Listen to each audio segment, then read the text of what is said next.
Di tengah perkembangan teknologi, mau urus KTP, izin usaha, atau sekedar tanya soal bantuan sosial, masih harus datang pagi-pagi, antri berjam-jam, pindah dari satu loket ke loket lain, prosedur yang rumit, bahasa yang teknis, serta sistem yang tidak ramah pengguna. Teknologi yang seharusnya memudahkan, tetapi bagi sebagian orang justru jadi penghalang. Tak semua warga punya literasi digital, tak semua juga paham cara mengakses haknya. Singapura menjawab tantangan ini lewat portal layanan publik terpadu yang menyatukan ratusan layanan dalam satu pintu digital, mudah diakses, ramah pengguna, dan dirancang berdasarkan kebutuhan nyata warga. Bukan sekedar teknologi, ini tentang nilai, melayani dengan empati, adaptif terhadap zaman, serta kolaboratif antar instansi. Layanan publik digital terpadu adalah layanan pemerintah yang memungkinkan masyarakat mengakses berbagai layanan publik melalui satu platform atau sistem digital yang terintegrasi. Tujuannya untuk mempermudah, mempercepat, dan meningkatkan efisiensi pelayanan publik dengan meminimalkan proses manual, mengurangi birokrasi, dan meningkatkan transparansi. Di Singapura, sistem ini dikenal lewat portal eCitizen dan aplikasi SingPass. Dengan satu akun saja, warga bisa mengakses lebih dari 1.000 layanan publik, seperti izin usaha, pajak, bantuan sosial, pendidikan, dan kesehatan. Semuanya terhubung antar lembaga dan bisa diakses kapanpun saja. Aman karena memakai identitas digital dan tanda tangan elektronik. Satu portal untuk semua layanan pemerintah atau eCitizen di Singapura merujuk pada platform digital terintegrasi yang memungkinkan warga negara, penduduk tetap, dan bahkan bisnis bisa mengakses berbagai layanan pemerintah secara online dalam satu tempat. Untuk mewujudkan konsep eCitizen, Singapura membangun sejumlah inisiatif utama, di antaranya ialah portal SingPass, di mana warga hanya perlu satu akun dan satu login untuk semua layanan pemerintah, baik itu pajak, izin usaha, asuransi, pendidikan, perbankan, maupun kesehatan. Selanjutnya ialah GovTech atau Government Technology Agency, lembaga khusus yang bertanggung jawab mengembangkan dan mengelola solusi teknologi informasi dan komunikasi untuk mempercepat transformasi digital pemerintah Singapura. GovTech berperan sebagai penggerak utama di balik infrastruktur digital yang memungkinkan layanan publik berbasis teknologi seperti keamanan cyber, aplikasi mobile, dan data analitis. Bagaimana implementasi eCitizen dijalankan?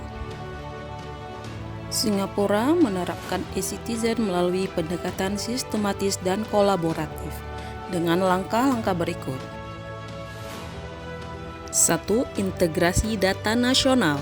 Semua lembaga pemerintah terhubung melalui satu sistem data penduduk nasional, sehingga masyarakat tidak perlu berulang kali mengisi data di tiap layanan. 2. Desain berbasis pengguna atau user-centric design. Layanan digital dibuat mudah, aman, dan responsif.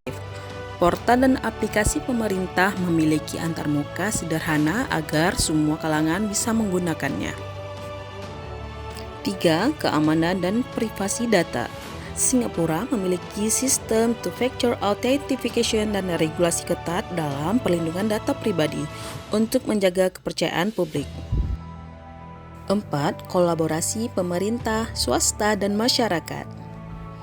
Pemerintah menggandeng startup, universitas, dan sektor swasta untuk mengembangkan teknologi baru yang mempercepat transformasi digital. 5. Kepemimpinan dan budaya ASN yang inovatif. Pegawai pemerintah di Singapura dibekali kompetensi digital dan mindset adaptif, sejalan dengan semangat smart government. Lantas, berkaca dari Singapura, bagaimana adaptasi yang dapat dilakukan oleh negara Indonesia? Melalui sistem pelayanan terpadu dalam satu website, Indonesia telah memiliki sistem mal pelayanan publik, namun perlu diperbarui dengan cara memperluas titik akses jaringan informasi pelayanan agar mampu dirasakan oleh semua bangsa Indonesia dari seluruh pelosok negeri. Mengoptimalisasi konsep negara e-government.